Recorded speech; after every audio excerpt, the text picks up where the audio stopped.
Voilà, je me présente, je m'appelle Rania, je suis une boxeuse mais amateur pour l'instant. Je suis en licence actuellement à Paul Sabatier. En fait, moi j'ai un projet professionnel et un projet sportif. Donc je vais essayer de fonctionner dans les deux. Dans la vie, ça me permet beaucoup de choses. Ça me permet d'avancer, de prendre confiance en moi, parce que c'est rare que j'ai confiance en moi. Je fais de la boxe anglaise. On est dans un milieu où c'est beaucoup que du côté masculin. C'est un lieu où on voit pas beaucoup de filles. Par exemple, nous, en tant que boxeuses, on essaye de montrer que comme quoi on est tous pareils. Même si on est dans un milieu masculin, on peut réussir, on peut persévérer. En persévérant, on arrive. Et il faut avoir l'enthousiasme et il faut avancer. Voilà. J'ai pratiqué la boxe à haut niveau pendant 12 ans. J'ai commencé par la boxe française que j'ai fait pendant à peu près 8 ans. Et je me suis consacrée ensuite à la boxe anglaise. Pourquoi ? Parce que j'ai, on va dire, fait un petit peu le tour en boxe française. J'ai gagné le championnat du monde, championnat d'Europe. J'ai concouru dans 2 catégories différentes, 48 kilos et 52 kilos. Donc, on va dire que j'avais malheureusement plus d'objectifs pour me motiver. Et le seul qui me manquait, c'était les Jeux Olympiques.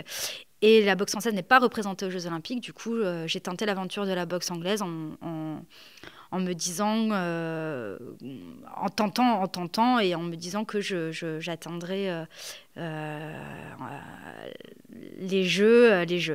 Et bon, voilà, après, il s'est avéré que j'ai eu une petite blessure, les ligaments croisés, qui est arrivée malheureusement 4 mois avant les potentiels sélections. Donc ça a mis entre parenthèses pas mal mon parcours sportif. Ensuite, quelques mois plus tard, je suis tombée enceinte. Donc ça a mis encore plus entre parenthèses mon objectif sportif. Et puis là, ça fait 4 mois que j'ai eu un petit bébé. Et donc, la question de reprendre l'entraînement se pose évidemment. Et voilà, donc là, je remets un petit peu les pieds à la salle et je retente de prendre du plaisir, de retrouver les sensations et je teste ma motivation et détermination. Voilà. Comment ça se passe un documentaire, un biopic un peu comme ça, où on te suit au quotidien, et est-ce que tu avais des conseils après pour des jeunes qui voudraient expérimenter le documentaire ? Du coup, le docu, en fait, il devait durer quelques mois. 4 mois avant la finale du championnat du monde.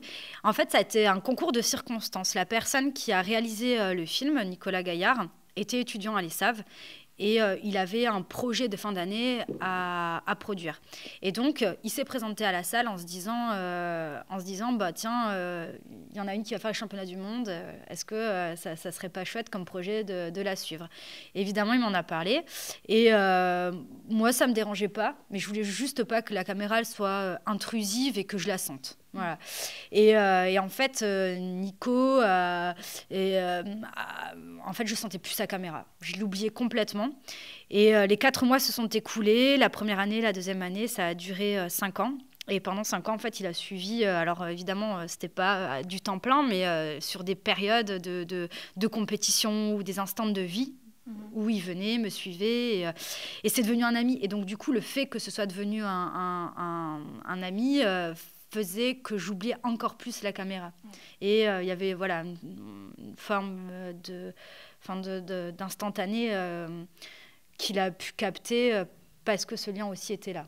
Mais je pense que celui qui est derrière la caméra fait qu'on sent ou pas la caméra. D'accord. Et ouais, je pense que le respect qu'il a pour l'individu, voilà, tout simplement.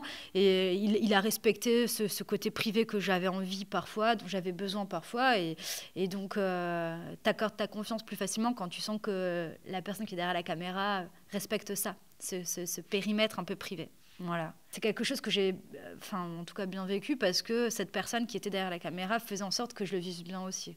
D'accord. Voilà. Pour les jeunes, moi je conseille que, en fait, il faut qu'ils font ce qu'ils ont envie de faire, aimer le sport avoir un objectif, mais pas en particulier. Par exemple, s'il veut faire du loisir, c'est avec grand plaisir. Par exemple, en fait, le côté sportif, c'est le fait de tout oublier. Par exemple, moi, vu que je fais de la boxe, quand je suis dans le ring, j'essaye de tout oublier. Il n'y a que la personne en face et moi-même. Et avancer, et ils doivent être eux-mêmes. Il faut avoir confiance en soi. Mais après, vu que moi, c'est rare que je l'ai, c'est difficile. Par exemple, là, ça fait 3 ans que je fais de l'anglaise. Je commence à avoir confiance en moi et ça commence à payer un petit peu. Et j'espère que ça payera plus tard. Vu que j'ai suivi le même parcours que Elodie, parce que quand même, Elodie, ça a été... Même je le dis pas, je le garde tout le temps pour moi. Ça a été un peu mon repère, parce qu'elle a fait de la française, et je viens de la française aussi. J'ai fait 7 ans de boxe française. Et maintenant, vu que j'avais pas trop d'objectifs en française, maintenant j'ai essayé de me consacrer en anglaise pour avoir au moins un objectif. Et donc je conseille à tous les jeunes de faire, par exemple, avoir le côté étudiant et avoir le côté sportif, tout est possible. Mais ça demande d'être régulier et de travailler sur soi. Ça demande beaucoup de patience et de rigueur. Donc voilà. Enfin, pour les jeunes, le message, c'est juste de se dire que s'il y a une envie qui naît dans la tête, du plaisir que l'on prend quelque part, avec une ambition derrière, aussi minime soit-elle, il faut aller jusqu'au bout.